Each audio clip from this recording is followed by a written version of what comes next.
LDF convener A വിജയരാഘവന്റെ സ്ത്രീവിരുദ്ധ പരാമർശത്തിൽ വ്യാപക പ്രതിഷേധം. അധിക്ഷേപിച്ചതിനെതിരെ ഇന്ന് പരാതി നൽകുമെന്ന് ആലത്തൂരിലെ UDF സ്ഥാനാർത്ഥി രമ്യ ഹരിദാസ് പറഞ്ഞു.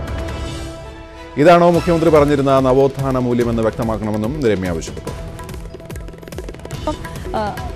ഒരു ഉത്തരവാദിത്തപ്പെട്ട ഒരു മുന്നണിയുടെ ഒരു നേതാവ് ഈ ഒരു സാഹചര്യത്തിൽ പറഞ്ഞതിൽ വളരെയധികം ഖേദമുണ്ട്. നവോത്ഥാനത്തിന് വേണ്ടി പറയുന്ന ആളുകളാണ്.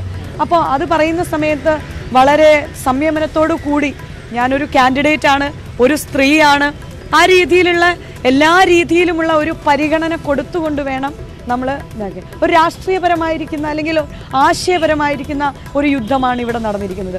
UDFന്റെ നേതാക്കന്മാരുമായി ആലോചിച്ച് ഫോണിൽ സംസാരിച്ചിട്ടുണ്ട്. ഉച്ചയാവുന്ന സമയത്ത് പരാതി കൊടുക്കുക എന്നുള്ളത് തന്നെയാണ് തീരുമാനം. അവസാനത്ത് ഇനി ഇങ്ങനെ ഒരാളിൻ്റെ പേരിൽ ഒരു പരാമർശം ഉണ്ടാവരുത്. ഇന്നലെ പൊന്നാനിയിലെ തെരഞ്ഞെടുപ്പ് യോഗത്തിലായിരുന്നു വിജയരാഘവന്റെ വിവാദ പരാമർശം. വിജയരാഘവൻ നേരത്തെയും ഇടതുമുന്നണി യോഗത്തിൽ രമ്യക്കെതിരെ സമാന പരാമർശം നടത്തിയിരുന്നു. 3 ദിവസം മുമ്പ് കോഴിക്കോട് നടന്ന യോഗത്തിലായിരുന്നു അതേ വാചകങ്ങൾ പ്രയോഗിച്ചത്. നോമിനേഷൻ കൊടുക്കാൻ പോയ നമ്മുടെ ഇവിടുത്തെ സ്ഥാനാർത്ഥി, നമ്മുടെ ആലത്തൂരിലെ സ്ഥാനാർത്ഥി പെൺകുട്ടി, അവരാദ്യം വന്നിട്ട് ആരെ കണ്ടു? പാണക്കാട്ടെ തങ്ങളെ കണ്ടു. പിന്നെ പോയിട്ട് ആരെ കണ്ടു? കുഞ്ഞാലി കുട്ടിയെ കണ്ടു. അതോടുകൂടി ആ കുട്ടിയുടെ കാര്യം എന്താണെന്ന് എനിക്ക് പറയാൻ വയ്യ. പോയിട്ടുണ്ട്. എന്തായാലും എല്ലാവരും പാണക്കാട്ട് വന്ന് ഇങ്ങനെ കണ്ടുകൊണ്ടിരിക്കുകയല്ലോ.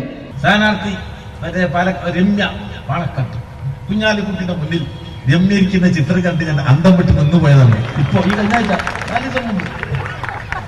4 ദിവസം ഞാൻ കണ്ടത് ഒക്കെ അങ്ങോട്ട് വെച്ചടിക്കും.